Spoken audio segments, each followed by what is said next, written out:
देखो यहाँ पे आपने दो टाइप के ऑर्गन पाइप पढ़ी, एक क्लोज्ड ऑर्गन पाइप और दूसरा आपने कौन सा पढ़ा, ओपन ऑर्गन पाइप।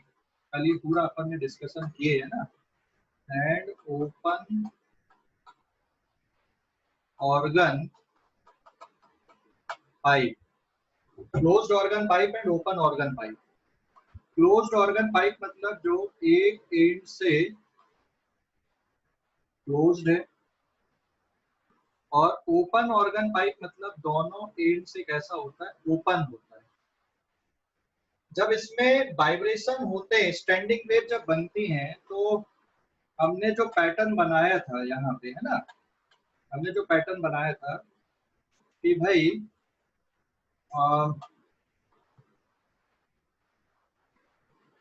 ये यहाँ तक आके एंटी नोड बनता है, लेकिन इनर्शिया के कारण रिफ्लेक्शन यहाँ से नहीं होता, थोड़ा बाहर तक पहुंच जाता है।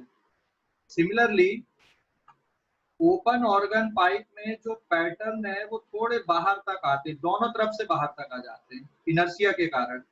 मतलब जो एयर के पार्टिकल्स हैं वो एकदम यहाँ पर से रिफ्लेक्ट नहीं होते, या जो डेंसिटी है या फिर जो प्रेशर है वो एग्जैक्ट एंड पे आकर खत्म नहीं होता है या स्टार्ट नहीं होता है, वो आगे तक निकल जाता है।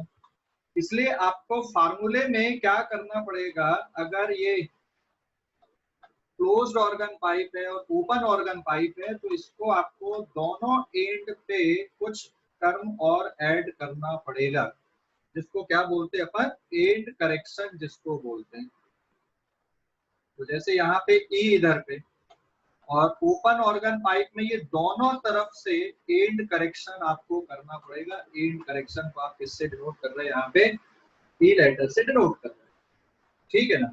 मतलब जो वेवलेंथ का कैलकुलेशन है अपार्ट फ्रॉम लेंथ, जो इफेक्टिव वेवलेंथ है, इफेक्टिव लेंथ कितनी लिखोगे यहाँ पे, इसमें आपको इफेक्टिव लेंथ कितनी लिखना है,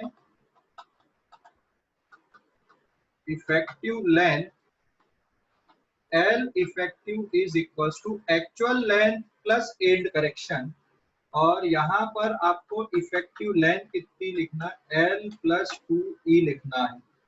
तो फिर बेटा जो जनरल फार्मूला आ रहा था फ्रीक्वेंसी का इस ऑर्गन पाइप के लिए 2n-1 डिवाइडेड बाय 4 इंटू क्या लिखोगे, L इफेक्टिव इंटू V लिखोगे, और इसमें जो जनरल फार्मूला आ रहा था that is n upon 2L आया था, 2 into L effective into V के बराबर लिखोगे। तो ये चेंजेस आएंगे यहाँ पे, एंड करेक्शन के कारण आपको क्या लिखना पड़ेगा, L इफेक्टिव लिखना पड़ेगा, ठीक है ना। तो ये एंड करेक्शन हो गया। एक्चुअल में जो एंड करेक्शन होता है वो डायमीटर पे डिपेंड करता है, बट आपकी बुक में ऐसा डायमीटर के बारे में कुछ मेंशन नहीं है, तो मैं भी उसको नहीं लिखूंगा कि भाई एंड करेक्शन डायमीटर से कैसे रिलेटेड है, ठीक है ना। दिया हुआ है 1 मिनट, मैं उसको भी लिख देता हूँ। End correction is equals to, end correction is equals to 0 point of 3 times D, where D is diameter of tube, diameter of tube, diameter of tube है ना, diameter of tube है। तो ये एंड करेक्शन है। तो जब आप formula use करते हो एंड करेक्शन के लिए, विद एंड करेक्शन दोनों फार्मूला, क्लोज्ड ऑर्गन पाइप का भी और ओपन ऑर्गन पाइप का भी, तो आपको ये फार्मूला इस तरह से यूज करना पड़ेगा। और वेवलेंथ का formula, general formula for the wavelength that is given by 4 into L effective divided by 2n-1। यहाँ पे n की वैल्यू 1, 2, 3, 4 एक्सेट्रा ऐसा आएगा, और इसमें जो जनरल फार्मूला आएगा वेवलेंथ का that is given by 2 into L effective divided by n, और इसमें n की वैल्यू भी 1, 2, 3, 4 एक्सेट्रा ऐसा चलेगा। ये मैंने ऑलरेडी कल की क्लास में डिस्कस किया हुआ है कि फर्स्ट हार्मोनिक क्या है, फंडामेंटल मोड क्या है, इनकी वैल्यू कितनी पुट करोगे, तो ये कैलकुलेशन आपके इस तरह से होते जाएंगे। ये समझ गए कि डाउट है किसी को? जिन बच्चों ने कल की क्लास अटेंड नहीं किया था वो बेटा कल का वीडियो जरूर देख लो, है ना। इसको कैसे कैलकुलेशन करते हैं ये सारी चीजें वहां पे दी हुई है, डिस्कस है, उसको देख लिया करो। तो ये एंड करेक्शन के साथ में जो नया फार्मूला बनेगा वो इस तरह से बनेगा। क्लियर हो गया ये? कोई डाउट अभी इस पे? End correction is equal to 0.3 times of diameter of tube, ठीक है। अरे भाई समझ गए या नहीं? कोई डाउट किसी को? कोई डाउट है? हेलो, आवाज आ रही है? No sir. हाँ ले लो, अभी इसमें स्क्रीनशॉट ले लो अब इस पेज का, ठीक है। स्क्रीनशॉट ले लो, मैंने दोनों को अलग अलग डिस्कस किया था, ये हो गया वो।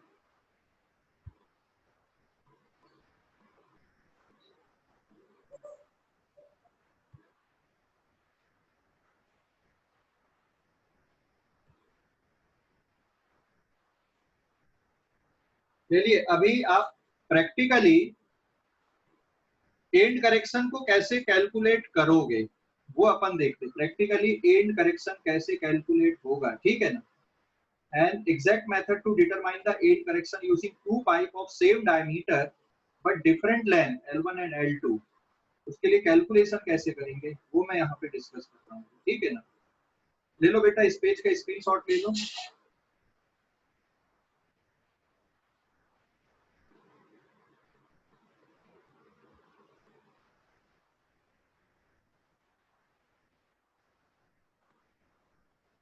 ले लिए क्या?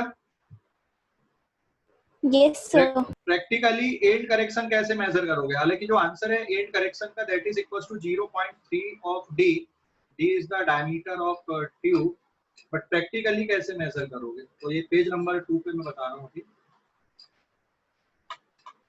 Page number 2,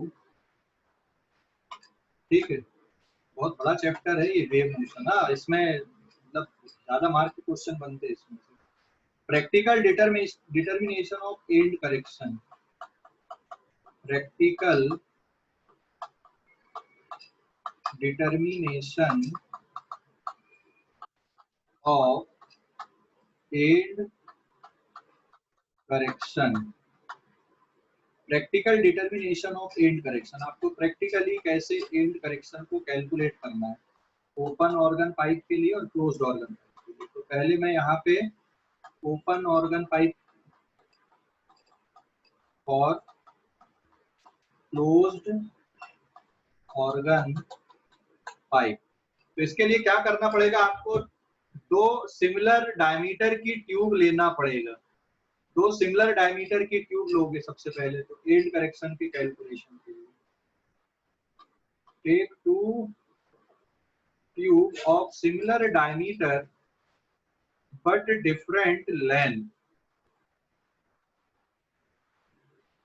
different length but दोनों के डायमीटर कैसे होने चाहिए? यहाँ पे सेम होने चाहिए, ठीक है। दोनों के डायमीटर सेम होने चाहिए लेकिन लेंथ अलग अलग चलेगी, लेंथ अलग अलग लेना। एक की लेंथ हो गई L2, इसकी लेंथ हो गई L1, और जो डायमीटर है दोनों ट्यूब के, this is also D, this is also D। तो डायमीटर सेम है, two tube of same diameter but different length, two tube of same diameter but different length, but different length, different length, एक की length L1 एक की length L2। तो जब यहाँ पर मान लो आप साउंड सोर्स लोगे और उससे फ्रीक्वेंसी जनरेट होगी साउंड सोर्स से, आप उसमें किसी एक मोड के लिए कैलकुलेशन कर सकते हो, ठीक है ना। तो स्पीड ऑफ साउंड दोनों ट्यूब में कैसा आएगा? Speed of sound is fix on both the case, दोनों के लिए एक जैसा ही आएगा।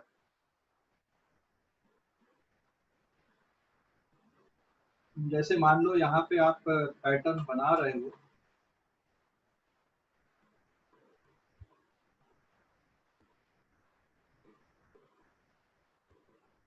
ये ऐसा कुछ बनेगा। अब क्योंकि ट्यूब का डायमीटर सेम है तो जो एंड करेक्शन है दोनों के लिए वो कैसा रहेगा, सेम रहेगा, ठीक है ना। And speed of sound for both the tube कैसा आएगा, same. Speed of sound on first tube is equals to, ये सपोज फर्स्ट ट्यूब है और ये सेकंड ट्यूब है, equals to speed of sound in second tube, speed of sound in second tube. अब speed v1 equals to मैंने v2 लिख दिया, तो स्पीड का फार्मूला क्या होता है, फ्रीक्वेंसी आप लिख सकते हो यहाँ पे, ठीक है। f1 into lambda 1 equals to f2 into क्या लिख दोगे, लैम्डा 2। तो taking fundamental frequency on both the tube, taking fundamental frequency on both tube, दोनों ट्यूब की आपको फंडामेंटल फ्रीक्वेंसी लेना है, ठीक है। दोनों ट्यूब में आपको फंडामेंटल फ्रीक्वेंसी लेना है। तो ये कैलकुलेशन कैसे करोगे फिर आप, फंडामेंटल फ्रीक्वेंसी अगर आप ले रहे हो यहाँ पे, तो ये कैलकुलेशन कैसे आएगा बेटा, इसमें वेवलेंथ किसके इक्वल लिखते हो फिर आप यहाँ पे, वेवलेंथ कैसे लिखोगे, वेवलेंथ अगर आप यहाँ पे फंडामेंटल फ्रीक्वेंसी ले रहे हो तो वेवलेंथ कैसे आ जाएगी, या फ्रीक्वेंसी का फार्मूला कैसे लिखोगे, जल्दी बताओ भाई।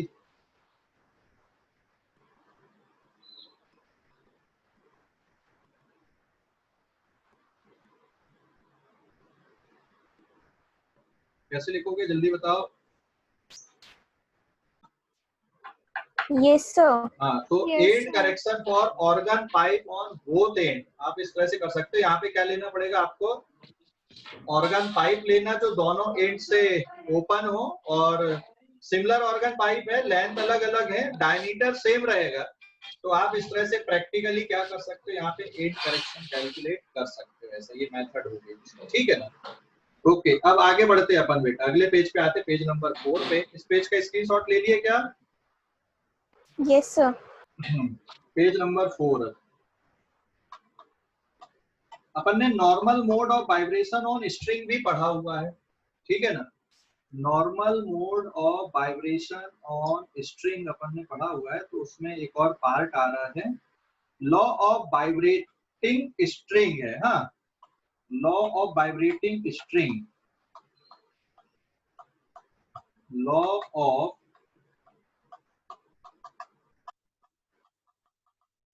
वाइब्रेटिंग स्ट्रिंग, ये भी 1 या 2 मार्क के लिए क्वेश्चन बनते हैं। Define the law of vibrating string, इस तरह से क्वेश्चन सीधे सीधे बना देते हैं।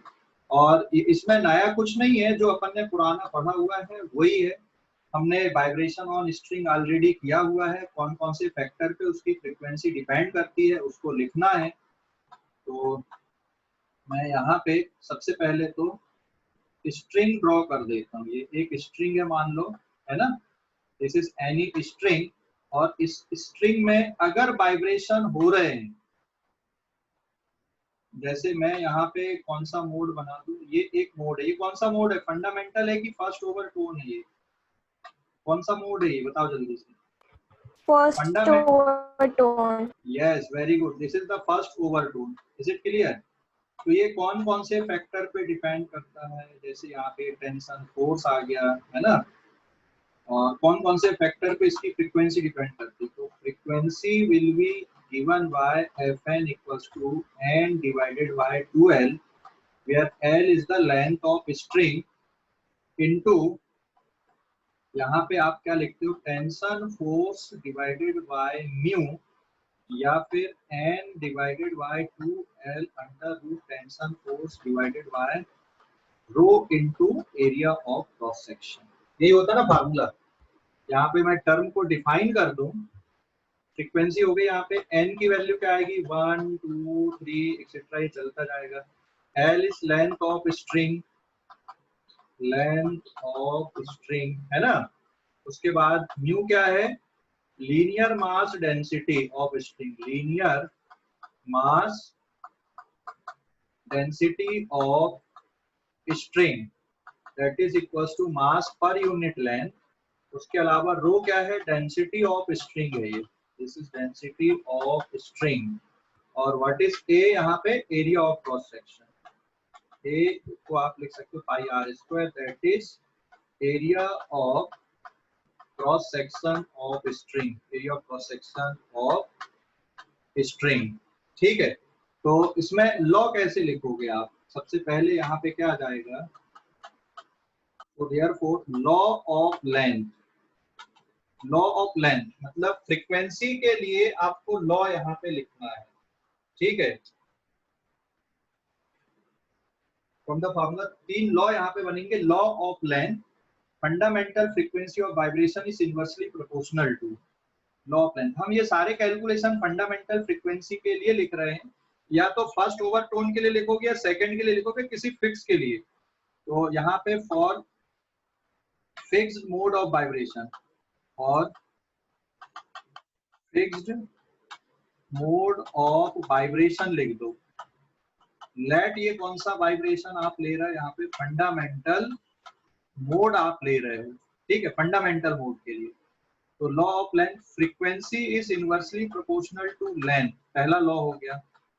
अरे भाई इनवर्सली प्रोपोर्शनल है ना लेंथ की, फंडामेंटल मोड में आप क्या लेते हो, n इक्वल्स टू 1 लेते हो कि नहीं लेते हो। फिर दूसरा क्या हो जाएगा, frequency is inversely proportional to under root mu, ये सेकंड लॉ हो गया। ठीक है, ये सेकंड लॉ हो गया, या लॉ ऑफ टेंशन भी आएगा। थर्ड आप अलग अलग लिख सकते हो, force, frequency is proportional to third tension force on string, P is tension on string है ये, टेंशन फोर्स। तो और फिर फोर्थ लॉ हो जाएगा यहाँ पे law of linear mass density, मतलब 3 ही लॉ दिए हुए, उसने इसके टर्म पे नहीं लिखा, आपकी बुक में भी लीनियर मास डेंसिटी को और भी बना दिया है यहाँ पे। ठीक है, और जो थर्ड, एक मिनट में यहाँ चेंज कर देता हूँ, पहले किसको लिख देता हूँ, लॉ ऑफ टेंशन पहले लिख देता हूँ यहाँ पे सेकंड, फिर थर्ड को अपन और इलोबरेट कर दी। Frequency is fundamental frequency is inversely proportional to root is proportional to root of tension, ये हो जाएगा सेकंड लॉ। और जो थर्ड लॉ है inversely proportional to under root of mu, linear mass density. ठीक है, और लीनियर मास डेंसिटी को आप किसके बराबर लिखते हो, ये थर्ड लॉ है, linear mass density can be written as density into area of cross section. तो फिर आप यहाँ पे क्या लिख सकते हो, frequency is inversely proportional to 1 upon density into area of cross section, या frequency is inversely proportional to root density, इसको भी लॉ बोल सकते हो आप। और आगे और बढ़ा सकते हो इसमें, frequency is inversely proportional to under root of area of cross section, या frequency is inversely proportional to under root pi r square, और frequency is inversely proportional to radius of string. तो ये भी लॉ की category में आएंगे, but ये 3 law basic हैं। कौन कौन सा, first law of length, law of tension and law of linear mass density, समझ गए ना। तो ये सेकंड को क्या कहलाएंगे, लॉ ऑफ टेंशन, और तीसरा क्या आ जाएगा यहाँ पे, this is law of LMD, linear mass density. Clear हो गया कि नहीं, कि डाउट है अभी। लॉ ऑफ वाइब्रेटिंग स्ट्रिंग कुछ नहीं है, कान अलग तरीके से पकड़ के बताया हो गया है ना, मतलब जो फार्मूला आया था उसी को अलग तरीके से लिख दिया है। अरे भाई समझ गए कि नहीं, यस सर। हाँ, मतलब ऐसा कुछ स्पेशल नहीं किया है आपने, जो पहले किया हुआ उसी को अलग तरीके से बता दिया है। अब